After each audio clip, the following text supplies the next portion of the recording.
My family has had incredible luck over the last few generations. Everything good that could happen has happened for us. But we also have a secret for our good fortune. My lolo, or grandfather, grew up at the base of Mount Pinatubo and came from a family of farmers. He did not go to school because his parents needed him to tend to the farm. He undertook back-breaking labour daily as he worked on the farm, sowing the seeds, watering the land, taking care of the baboy and manok. It was his duty to ensure that they were all ready to be butchered. There was a monsoon, and the wind and the rain severely damaged the farm, and the pigs escaped. My grandfather was sent to go and find them. He roamed the forest for days, searching for the pigs. During his last day of the search, he heard a whimpering. It sounded like a dog, but it was different. There was an urgency to this crying. In the distance, he saw an animal. It was stuck in what looked like to be a snare. He approached it, and the animal turned its head to my grandfather. My grandfather first saw its bright red eyes. There was no other colour but the colour of crimson. It was covered in black fur that seemed to stand on end when it saw the stranger approaching. It appeared like a dog, but it had two black, small horns above its eyes, no more than a few inches long. Even though it was more significant in size than a dog, it still looked like a puppy. It returned to whimpering and biting at the snare wrapped around its leg. My grandfather walked carefully towards the animal with slow, deliberate movements. Reaching towards the animal, it turned and bore its long, pointed teeth at him. Still reaching forwards towards the snare, the growls became ever louder. As my grandfather's hand touched the snare, the animal bit him hard, drawing blood. Undeterred, grandfather continued to undo the trap. The rope loosened and fell off the animal's foot. It seemed confused for a moment. The growling stopped, and then it quickly ran away. My grandfather told us that after he released the animal, he would see it hiding in the bushes as he kept looking for the pigs. After about an hour, he heard the sound of the beasts. He rounded them up and headed home. After he put them back in their pen, he turned to walk back to the house. The animal was standing between him and his family home. It padded towards him, stopped in front. Its eyes never left my grandfather's. It seemed to be sizing him up. Sniffing the wound that had given my grandfather, it paused momentarily before licking up the dry blood. A pleasant coolness radiated throughout the wound, and it went up my grandfather's arm. Reaching out with his other hand, he petted the dog's head. Its fur felt soft beneath his fingers. Its tail started to wag back and forth. After licking the wound, it walked back to the house's back door and lay down with its head between its paws. My grandfather looked down at his arm. The bite that was there just a few moments ago was nowhere to be seen. From the day that my grandfather freed the Sigbin, it had been our family's protector, and our luck had never been better. The Sigbin only makes itself known to our family members, and as part of our pact with the beast, we need to feed it with fresh meat to ensure it is happy. When I turned 18, it was my turn to become master of the Sigbin.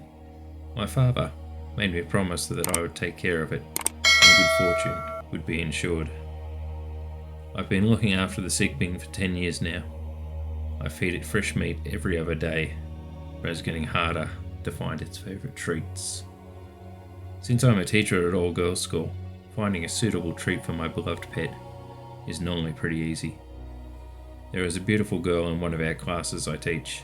Her name is Charity, and her eyes always shone with an innocent light. Her short brown hair and her natural beauty attracted me to her. Charity struggled in my classes. She did not understand the material. Taking the opportunity, I offered her after-school tutoring to help her improve her grades. Hi, Charity. Welcome to my home. I hope you are ready to work hard. Hello, Miss Santos. Thank you very much for your help. I really am having a lot of trouble with my English classes. I ushered Charity into my home and then into my den. I could hear the familiar whispering in my ears. "I am hungry. Hurry up," came a growl. It'd been a few months since I fed my beloved fresh meat, and I knew he was famished. But soon, he would have a lovely treat. "Come sit down, get your books ready, and I'll go and get some refreshments." I hurried off to get some cold soda for us to drink. I twisted off the top of Charity's drink, and I reached for a vial that I kept in a drawer for special occasions. The white powder tumbled out of the vial into the soda bottle. It hissed as it hit the dark liquid. Swirling the drink, the powder dissipated into the glass. Grabbing some packets of chips, I returned to Charity. Sitting with her back to me, she pushed her hair back over her ear. Admiring her beauty, I almost felt a pang of guilt, giving such a beautiful girl to my beloved. But he waited patiently for his meal, and he would not wait much longer. "Here you go. Please have some soda and some snacks," I said smoothly. Charity smiled at me, reaching out. She took the soda out of my hand. My cell phone started ringing without notice, vibrations resonating against my leg. Reaching into my pocket, I took it out. It was from the school principal. "I need to take this. I'll be back in a moment." I placed my drink and the snacks on the table and left the room. We spoke for a few minutes, and a familiar growl was getting stronger in my ear. My love must be ravenous. I better hurry. Returning to the study, Charity was slumped over the table. Her soft breathing gave me the indication the drug worked. Reaching down, my fingers entwined around my drink. Bringing it up to my lips, I started to drink intensely, savouring the sweet taste. And it would serve me well for the work that was about to come. The glass shattered as it smashed against the table. Shards exploded into the room, and they moved in slow motion. The glass shards danced throughout the air. The ballerinas put on their show just for me. My head started swimming. My vision was moving in and out of focus, and my legs could not hold me up. "How is this happening? I grabbed the right drink. Did she switch them?" Charity lifted her head off the table and looked at me. "Oh, Miss Santos, I know who you are and what you have. I know about the Sinbig. He spoke to me while you left the room, and he warned me about your plan. He said you were going to kill me.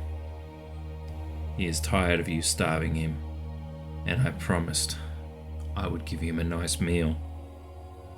As my life started to fade from my eyes, I could hear my beloved. He was coming for me. Hey, Mike here. I hope you enjoyed today's urban legend about the Sinbig. If you ever see a dog in the forest that doesn't seem natural, tell it to go away, or you may end up like Miss Santos. I've noticed in the analytics that 80% of you are not subscribed. So if you enjoy my content, please like, comment, and subscribe. And remember, keep watching for what's in the dark.